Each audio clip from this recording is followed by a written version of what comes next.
I just never did it for myself because content's hard. It takes time. It takes energy. It takes a lot of effort versus like I can just put $1 into Facebook ads and make $2 or $3 or $5, sometimes $10 back.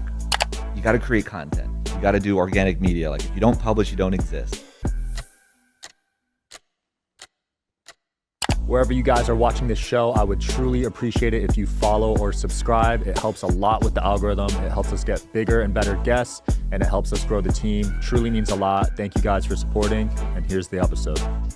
All right, guys, we got Eric Thayne here. He's generated over 500 million views for his clients, man. How's it going? It's going good. How you doing? Good. Boise, Idaho as well. Boise's great. Reppin', man. I don't meet too many people from out there. There's not a lot of people out there. Born and raised?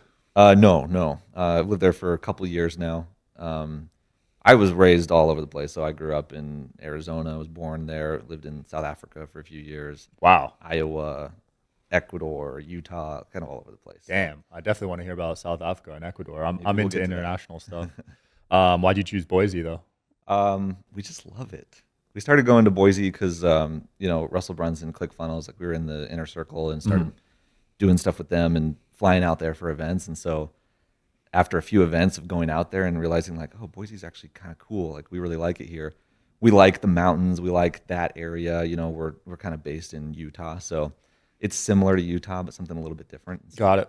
That's cool. Yeah. Speaking of Russell, you spoke at Funnel Hacking Live, right? Mm-hmm. What was that like? Must have been a huge crowd. It was amazing. 5,000 people. Jeez. You just like the wall opens up. You walk out on the stage. How nervous were you? I wasn't nervous at all. Not really. Like, wow. The size of the crowd doesn't really make me nervous. It's not so much that. It's more so like, do I feel good about like the presentation that I'm giving, what I'm going to be sharing with people? When you get up there on stage in front of people, it's not like you're not really looking at 5,000 people. You're just looking at lights, right? It's just a big room with a bunch of lights.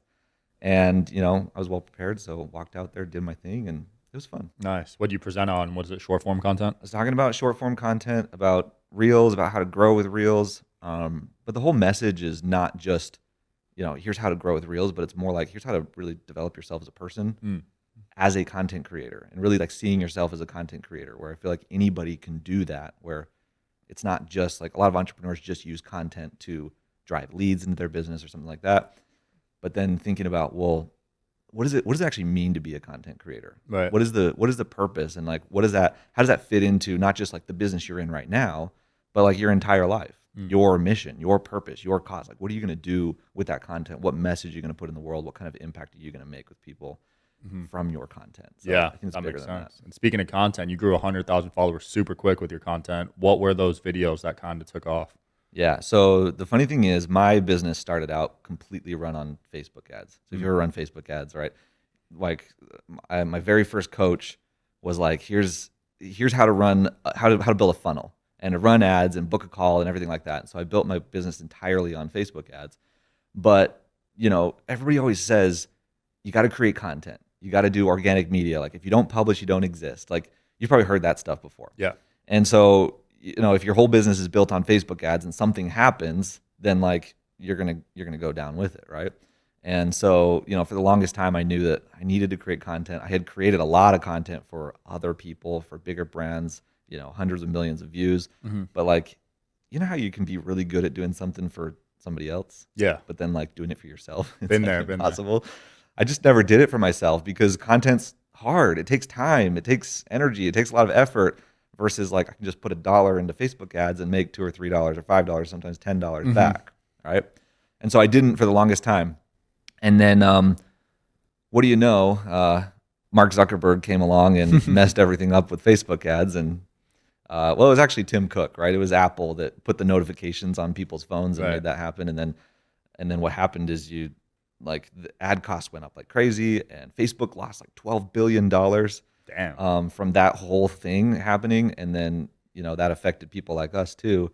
And my business just crashed. Wow. Like we went from making millions to in debt. Damn. Like, fast. Overnight. Basically. So it was wild. And it was a moment there where it was around Christmas time. Like it was probably the worst Christmas of my life. Just, when you have kids, you'll know, like just not being able to spend time with them, not being able to hang out with them, like just being stressed and anxious, not even being able to enjoy the holidays because it was just so crazy. Are you looking to start a new website? Look no further than Hostinger. Hostinger is a top global web hosting and website creation brand where you can generate a full website in seconds using their AI website builder. Before, it would take hours, sometimes days to start a website, so this is a game changer. All you got to do is answer 3 questions and it generates an entire website with copy and images, and you can customize it further with a drag and drop editor. No need to pay thousands on web developers anymore. Their builder is also user-friendly, requiring no coding or technical skills, and they offer AI SEO-friendly copy and an AI logo maker to create high-quality logos. They also got a sick AI heat map, which predicts visitor behavior. It's super affordable, guys, less than $3 a month, and that also includes a free domain name, which saves you additional money. If you're interested, check out hostinger.com/DSH, hostinger.com/DSH, and use code DSH, get a discount on your order. Back to the show. So crazy. Right. It was something that was like, I can never do this again. Like, I have to figure out this organic thing for myself. And so I made this crazy decision. I was like, I'm going to shut off all of my Facebook ads. And by the way, this was my entire source of business. So this is everything. This is what's supporting me, my family, my employees, like everything. Completely shut it off, and I'm going to go all in on creating short form videos on TikTok, Instagram, and YouTube Shorts. Wow. And I did that. Turned off the ads. Day 1, made a video. Day 2, made a video. Day 3, made a video. 2 months into my experiment, I was still losing followers every single day. So you know, like Instagram, it tells you like, here's how many followers you gained today. Here's how many you lost. I was losing more than I was gaining. And so I'm actually like netting negative for the first 2 months. Wow. Right. And like, I don't know that I'd ever been that consistent before, you know, while gaining followers. Right. So not knowing if it was going to work. Month 3 came along. It started getting a little bit better. Month 4, things started getting a little better. I figured out like a system and like people and everything to help me to create content so I can do it consistently without me having to be there and be available to do it. And then it was month 5 when it just took off like a rocket ship. Within like a week or 2, I went from not gaining any followers to gaining hundreds of followers a day. Wow. To eventually up to 1,000 followers a day. Like, you know, on Instagram, when you click on the heart notification and it pulls up your notifications, I would scroll all the way down to the bottom of that as far as I could go, and it would stop, and that would be an hour ago of follows. Awesome. Right? That's so cool. Insane. So that changed everything. I mean, obviously, you know, that was 5 months in, and then a year later, I did it. I published every single day for a year, did the whole thing. By the end of the year, I mean, not only did it completely save my business, but also multiplied my business. So my business, it's been 2 years now. My business has doubled every year from creating content. I haven't spent a single dime on Facebook ads. No more donating money to Mark Zuckerberg in 2 years. And not only that, like just the opportunities. I mean, you probably know this. You have big social followings. Like the opportunities that come up from creating content, from putting your voice out there, like the speaking gigs and the masterminds, and then FHL in front of 5,000 people, and then that, and like this is the reason I'm here. I don't know how you found me, but on probably, Instagram. Yeah, from the content, right? And so you get these opportunities that come up, and now people are inviting me to speak. I'm consulting for companies like ClickFunnels, like Canva, you know, training their video and their photo teams, and all this stuff has happened, completely changed everything for me just from that one simple practice of just creating consistent content. Insane. And you posted once a day for a year straight. Yep. And that led to you making over 600,000, right? Yeah. So the first year I did about 300K from organic media completely. Year 2 did 600K. So that was last year. This year we're on track to do well over $1 million. For sure. Wow. Just from posting content. That is insane. And it's way less risky than relying on Facebook ads. Yeah, it is. I mean, you got to diversify. Like anything, yeah. You know, if the Facebook algorithm changes something or they increase the cost of ads, that can completely ruin your business if you're dedicated to that, right? And that's what happened to me. But I mean, the same thing is true of content. You know, you can't put all your eggs in one basket there. You got to be diversified across platforms. Have an email list. You know, a lot of people will use ads as well to offset some of that. So it really, when it comes to marketing, it's omni-channel, right? It's all the different approaches that you can use. Because one of the mistakes I made was just focusing on Instagram actually, and not YouTube. But YouTube's actually, in my opinion, probably the most valuable social media platform for building a following. Yeah, all of them. I mean, if you're going to make short form videos, you might as well put them on TikTok, Instagram, and YouTube. Yeah. And then the long form videos go on YouTube. And so all the different platforms have different different types of content that feel native on that platform. So you just kind of hone in on what's going to work on that platform. Absolutely. So for people watching this looking to get into content, how much money would you say they need to start up? You can start creating content with nothing but your phone. So like I'm running one of my programs, one of my coaching programs right now, and there's a lot of people that are just making content on their phone. Like you don't really need anything. And so I always say that the best way to get started is just to shoot with what you have, get it done, like make the content, and then from there you can work on making it better and better. But the first goal is to be consistent, right? Because if you're not consistent, there's so many entrepreneurs out there that start creating content and then they'll create content and then fall off after a couple weeks. So many podcasters. Yeah, podcasters, short form video, long form video. Like I did that for 8 years. Just like somebody said something at an event, like you need to be creating content. And I'm like, okay, I'm going to do it. I'm going to go home and I'm going to do it. Go home, start creating content. And then what happens? Another priority comes up, or I need to focus on this, or I'm going to do something different. And then you change directions. And the thing is, like, you ruin all of your prospects and all of your momentum of actually growing with social media when you stop. So the goal is like, number one is just consistency. Can you stay consistent every single day for a long period of time? A year, 5 years, 10 years, whatever it is. Like, how do you figure that out first? Because it's, if you like, wordplay, I call it consistency, right? Because if you're an inconsistent person, the way to solve that is by building a system, right? So I built a system in my business of people, tools, processes to get that content created. Obviously, now we took that system, we turned it into an agency. So now we do it for other people as well. Right. But that consistency is the first thing. So if you're trying to create really high quality stuff, if you're trying to, get the cameras and lights and it's stopping you from actually creating every single day, you've got to pull back and go, what can I do to be consistent right now with whatever capacity you have, right? I love that. Yeah, and I think I was like you, right? For 8 years, I was like, I don't want to make content. I don't want to put myself out there. And I was kind of scared of being judged, I think, to be honest. Yeah. And I think that holds a lot of people back. But once you start, you realize no one really cares, to be honest. Like, it's not as bad as you make it seem. Nobody's thinking about you because they're too busy thinking about themselves. Exactly. They're all worried what you think about them. Yeah, no, for real. Because I used to be like, nah, people are going to judge this. Like, what if I don't get this amount of likes, this amount of comments? But now it's like, if a post doesn't do well, no one really cares. That's a huge thing that holds people back, whether they want to admit it or not, right? Is that fear of being judged or what are people going to think? And this is the reason why I always say that content creation is like the ultimate personal development journey, right? They say that entrepreneurship is the ultimate form of personal development. But I think content creation takes it to the next level because especially with video content, I mean, you know this, you're putting yourself out there.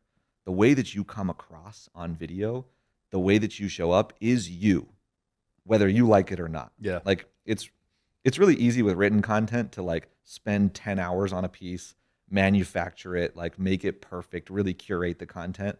When you show up on video, it's you. Your energy, your tone of voice, the way you are, your beliefs, your morals, your values, those are coming across. And for a lot of people, that's scary, right?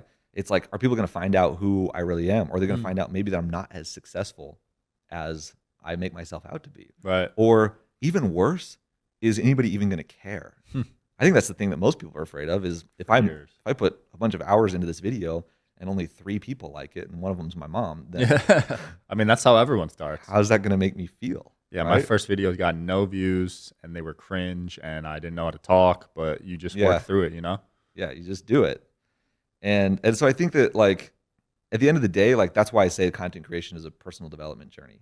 Because by putting yourself out there consistently, you not only like grow your business and get more leads and get more attention and get more opportunities and that kind of stuff, but it will force you to figure out who you are.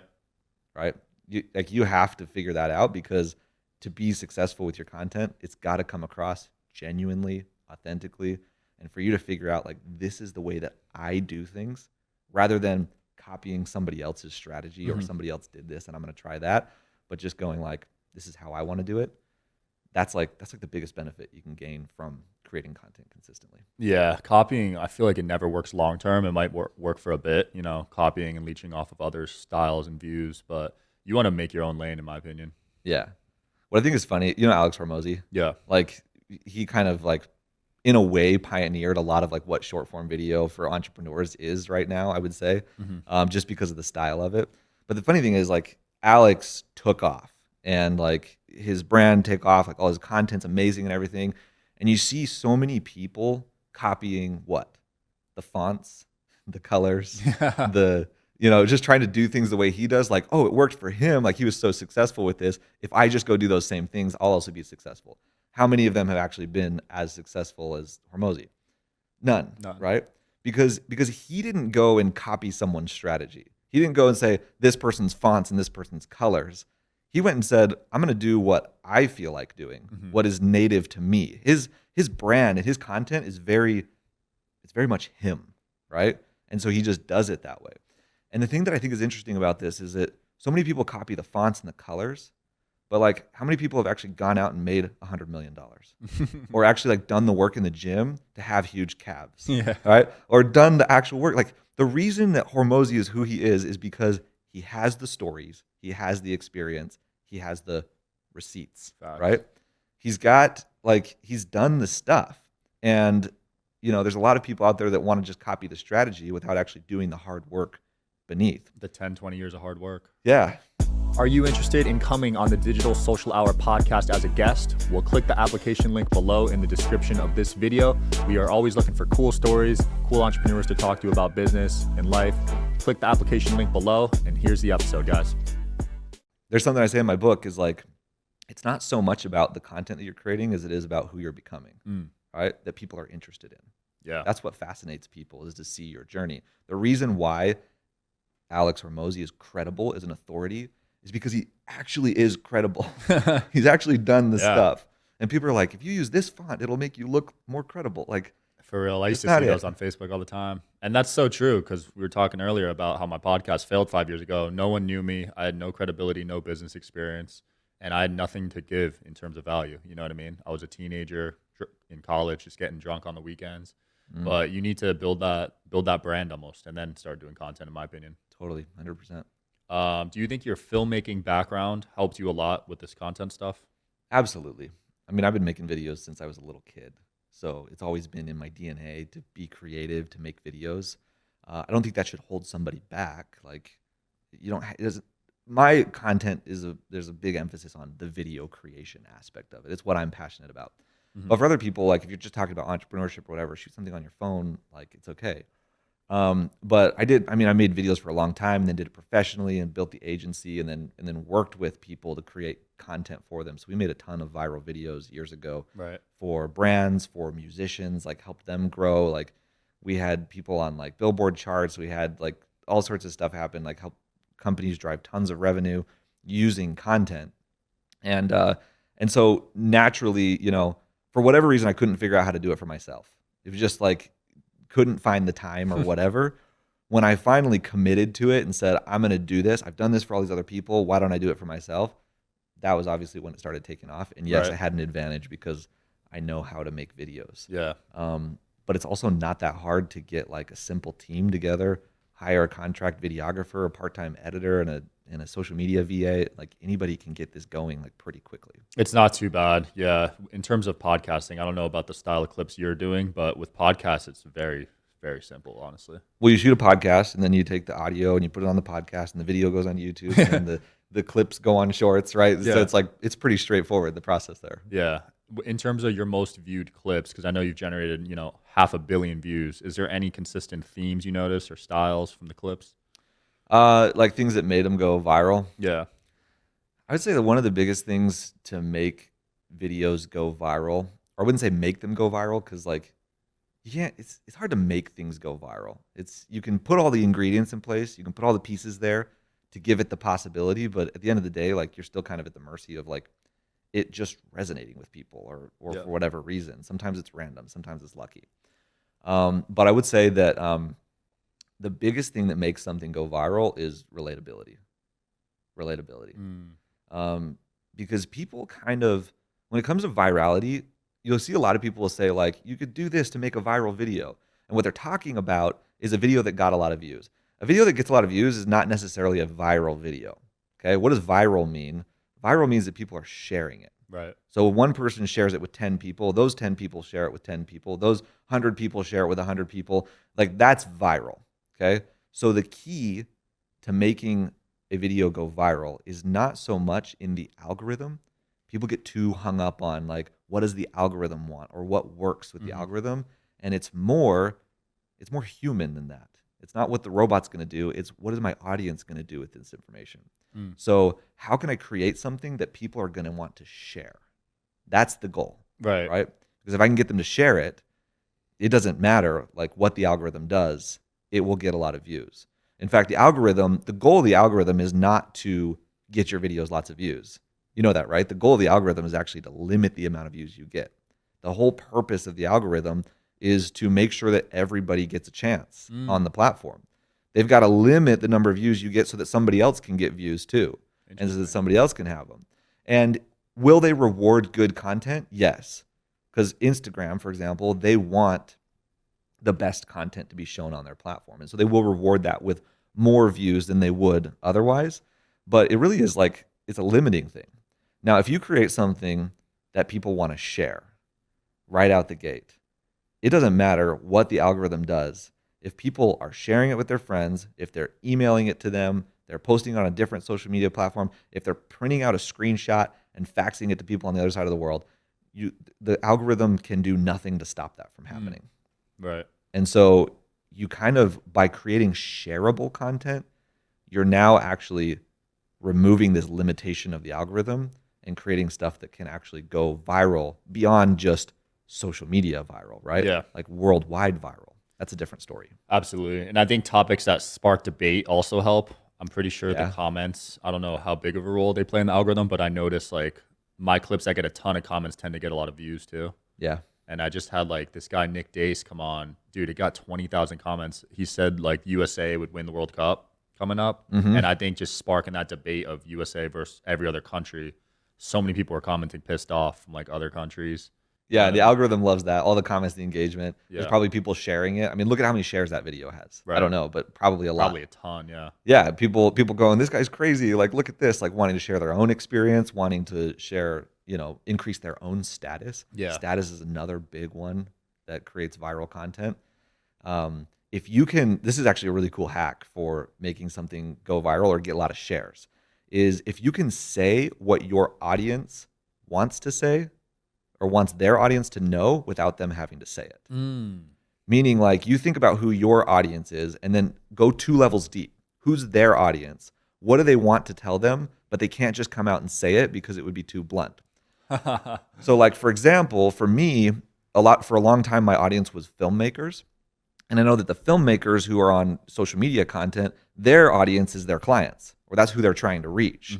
So it's business owners and everything.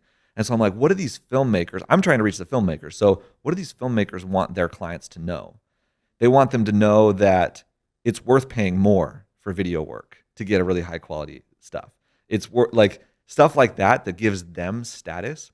And so I would write things like that about why it's important to charge more as a filmmaker and why clients should be willing to charge to pay that because they're going to get a better product and that's going to be better for them. You got to know that filmmakers are sharing that like crazy because they want their audience to know that.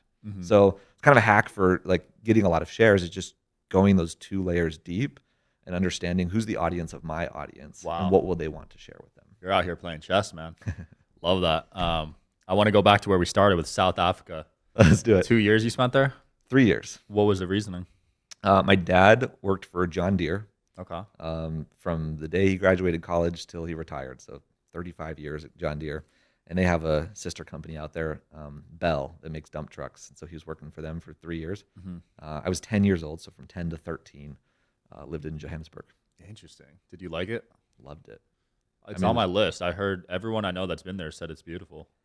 Definitely, I would say it was a defining experience of my life. Like Wow.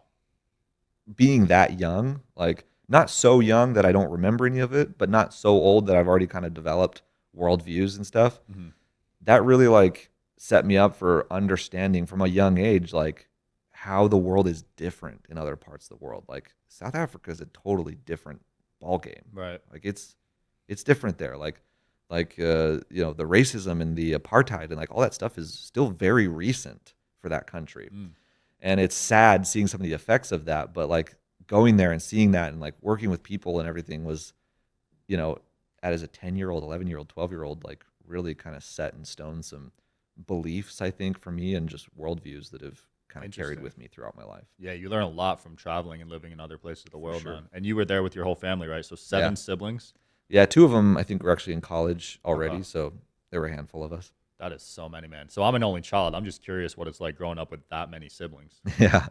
The funny thing is, I'm the sixth of 7, Mhm. and I always got teased being, you know, one of the youngest, and my younger brother's 7 years younger than me, so like I was kind of like the youngest for a little while. Right. But yeah, it's funny because there's this running joke in my family that Eric stole all the talent from all the other kids, Wow. which is it's funny, and it was always just a joke and kind of like a thing because like I'm musically talented, like I'm into design and art, graphic design, business, entrepreneurship, like was always doing stuff like that, anything I could to just try things, to do unique things, and so like there was always this kind of idea that like that I stole the talent. But yeah, which is, you know, not a problem. But growing up with 6 siblings was amazing. Like they're just we have a really close family. Like we all live in different parts of the country, but we talk every month and we get Nice. together, and we got a reunion coming up this summer where we'll all be together, and so it's a lot of fun. Sounds like an interesting dynamic. So you were the one that pursued entrepreneurship and none of the other siblings did? Yeah, my younger brother, like a little bit, he's a little bit more entrepreneurial, but yeah, I was the only one that like really went for it. When I graduated from college, my dad was like, all of your other siblings were like interviewing for jobs right now. Like, what are you doing? Yeah. And I was like, honestly, I don't know what I'm doing, but I know that I'm not interviewing for jobs. Like that was never in the cards for me. Yeah. And I can relate with that part. I didn't have siblings, but everyone, all my cousins, all my aunts, uncles, they all did the 9 to 5 route. Yeah. So I can relate in the sense that I almost feel like I didn't fit in with some of my family and they thought I was crazy. Like when I dropped out of college, they all talked about it. And I'm glad you're talking about this because it's a lot of people watching this, I feel like, can relate to that too. Totally. I mean, I think it's only gotten to the point like now where they've started to see what's going on, and some of the success has built up, and they're starting to recognize it, that they're finally, I've noticed like the last year or two, like siblings have started asking questions like Money talks. No, not really, but more so just like, so tell me about what you do. Like, what is this? Like, oh, is that something that I could do? And I'm like, yeah, like the opportunity's there for everybody. And so those conversations have started happening. But yeah, it was like that growing up. It was just, I was the weird one, right? Like, what is Eric doing? Like, why isn't he following like the normal path of life, right? And all the weird kids growing up, I look back at, and they were actually just really intelligent in what they specialized in. This one kid in my high school used to get bullied for Bitcoin mining, and this was in like 2014. How's he doing now? Exactly. I mean, I got to reach out to him. His name is Dan Struble, if you're watching this. But dude, everyone bullied him for it. It's us weird kids, right? Like I was a nerd in high school. I was a drumline captain, like band geek. It's all us weird kids that do that. I've got a buddy too that you know, another like just nerdy kid with me in high school that like he's literally like the videographer for Beyonce now. Wow. Like just, you know, just he didn't even do video back then. Just like moved to LA, started doing it, started hustling, and then made it happen. You know her new documentary that just came out? No, like, I gotta watch it. His footage is all in there. Like, that's sick. Dude. Super amazing. Nerds are taking over. I was a nerd, but I was scared to show it. So like I wanted to join like all those clubs, like chess club, debate team, and all the nerdy stuff, but I feared my reputation would be impacted, which is crazy looking back at it. Like I cared so much about fitting in, you know what I mean? Yeah, totally. And it's like, dude, I should have did all that stuff. High school's rough on us. It's rough, dude. I don't know if I'm gonna send my kids to public school. Yeah, maybe not. Got some trauma from that, man. Well, Eric, it's been fun, man. Where can people find you and learn more about your businesses? Yeah, so if you want to find me on social media, I'm at Eric Thayne everywhere. You can go to ericthe.com. I've got a newsletter that I send out every single week with my best tips on the creator economy, content creation, growing yourself, your business, entrepreneurship, marketing, all that kind of stuff. So you can check that out. And then I've got a book coming up soon. I don't know when this episode's going live, but it'll probably be somewhere around when this goes live. So you can go to createdon'tcapture.com. That's going to be really fun. Like the book is, well, obviously I think this is awesome, but I'm excited to share it with people. So go check that out. Link it in the video. Thanks for watching, guys, as always, and we will see you tomorrow.